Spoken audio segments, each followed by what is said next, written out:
Hello दोस्तों, कैसे हैं आप सब? मेरा नाम राधा है। मैं 32 साल की हूँ और सच कहूँ तो मेरे अंदर अभी भी वही आकर्षण है जो लड़कों को बहुत ज्यादा खींचता है। मैं अपने ससुर जी के साथ रहती हूँ। वे मेरे लिए सब कुछ हैं, पिता जैसे, दोस्त जैसे और कभी-कभी थोड़ा ज्यादा करीबी भी लगते हैं। आज मैं आपको अपनी एक कहानी सुनाने जा रही हूँ जो बस यात्रा के दौरान घटी थी। यह घटना उस दिन की है जब मैं और मेरे ससुर जी, जिनका नाम राम प्रसाद है, एक बस में सफर कर रहे थे। हमें गांव से शहर जाना था, एक रिश्तेदार की शादी में शामिल होने के लिए। बस पुरानी सरकारी वाली थी जिसमें सीटें टूटी फूटी होती हैं और लोग एक दूसरे से सटकर बैठते हैं।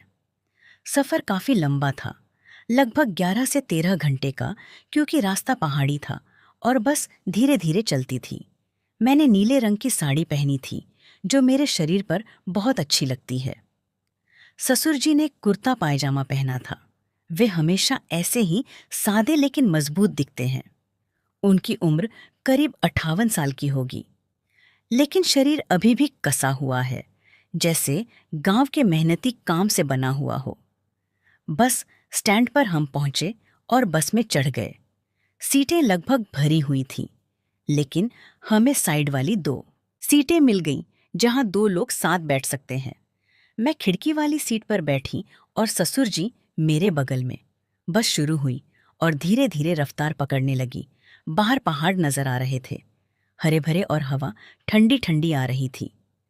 मैंने ससुर जी से कहा, ससुर जी, यह सफर बहुत लंबा है, थकान ना हो जाए।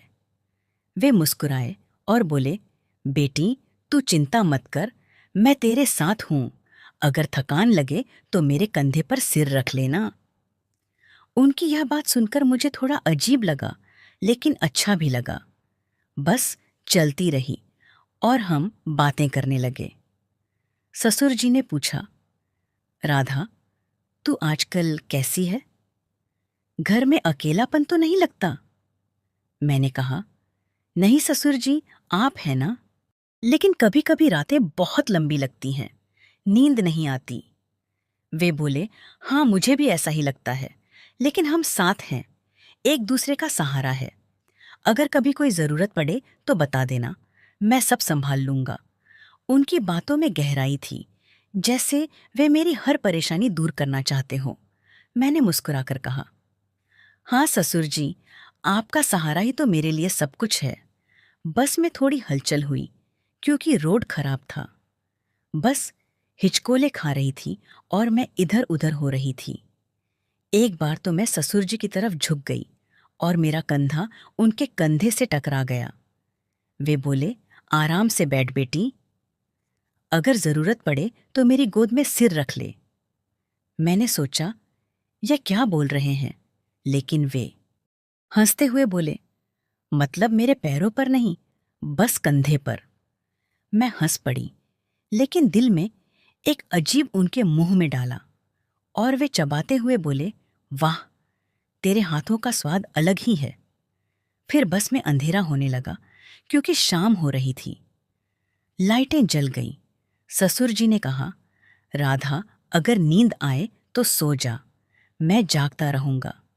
मैंने कहा, नहीं ससुर जी, मुझे नींद नहीं आ रही। आप अपने बारे में कुछ बताइए, आपकी जिंदगी में क्या क्या हुआ।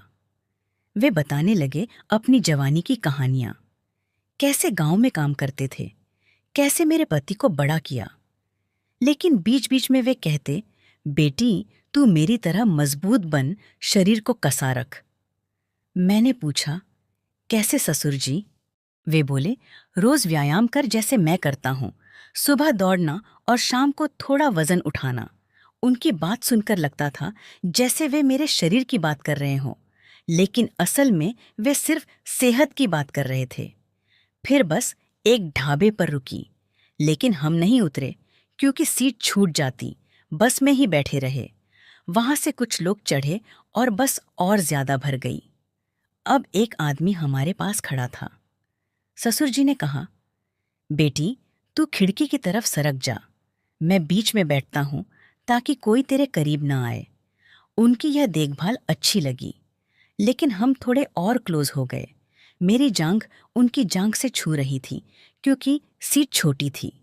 मैंने कहा, ससुर जी थोड़ा टाइट हो गया है। वे बोले, हाँ लेकिन मैं संभाल लूंगा, तू आराम से रह। अगर दबाव पड़े तो बता देना, मैं एडजस्ट कर लूंगा। अब रात हो गई थी और बस चलती रही। मैं थोड़ी थक गई थी तो ससुर जी के कंधे पर सिर रख लिया।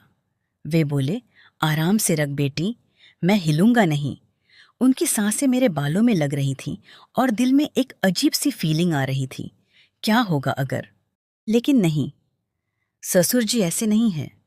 वे बोले, राधा, तू जानती है ससुर होने के नाते मैं तेरी हर जरूरत पूरी करूंगा, चाहे वह कोई भी हो जरूरत। लेकिन असल में वे भावनात्मक बात कर रहे थे। मैंने कहा, हाँ ससुर जी, आप मेरे लिए सब कुछ हो। बस में अब सन्नाटा था, ज्यादातर लोग सो रहे थे।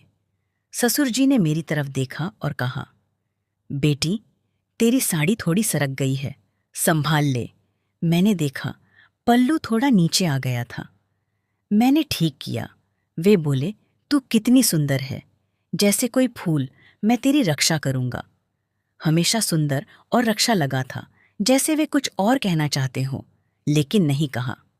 फिर ससुर जी ने अपनी कहानी जारी रखी।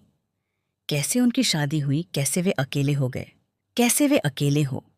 जब सास जी गुजर गई, वे बोले, अब तू ही मेरा सहारा है और मैं तेरा। हम एक दूसरे को पूरा करते हैं, लेकिन असल में परिवार की इस दुनिया में हम दोनों ही एक दूसरे के सहारे थे। ससुर जी मुझे अपनी बेटी मानते थे और मैं उन्हें पिता। फिर समय बीतता रहा और बस में ठंड लगने लगी। मैंने कहा, ससुर जी ठंड लग रही है। वे बोले, आप मेरे करीब आ जा, मैं गर्मी दूंगा। मैं थोड़ा करीब सरक गई और उनकी बाह मेरे कंध आप ही मेरी सब जरूरतें पूरी कर देते हैं। इतना कहकर मैंने पापा जी को गले लगा लिया। वे बोले, ठीक है, पहले हमें शादी पर जाने दो, फिर देखते हैं। फिर शहर पहुंचते पहुंचते बस रुक गई और हम उतरकर ऑटो लिया। रिश्तेदार का घर पास ही था, लेकिन सफर की थकान अभी भी बदन में थी। ससुर जी ने मेरा सामान उठाया और बोले, बेटी, तू आराम से चल, मैं सब संभालता हूं। शाम को शादी है, तैयार हो जाना। मैंने हामी भरी, लेकिन मन में बस की रात की यादें घूम रही थीं। शादी के घर पहुंचकर हमें एक छोटा सा कमरा मिला, जिसमें 2 बेड थे। मैंने साड़ी बदलकर नहाने का सोचा। ससुर जी बोले, राधा, पहले तू नहा ले, मैं बाहर घूम आता हूं, लेकिन अगर पानी गर्म ना हो तो बता देना, मैं गीजर चेक कर लूंगा। उनकी यह देखभाल हमेशा की तरह थी, लेकिन आज कुछ अलग लग रही थी। नहाते वक्त मैंने सोचा, क्या ससुर जी सच में सिर्फ पिता जैसे हैं या दिल में कुछ और है। नहीं, मैं ज्यादा सोच रही हूं। शाम को शादी में गए डांस हो रहा था, संगीत गीत बज रहा था। ससुर जी ने मुझे देखा और बोले, बेटी, तू कितनी चमक रही है आज, चल थोड़ा डांस करें। मैं हंस पड़ी और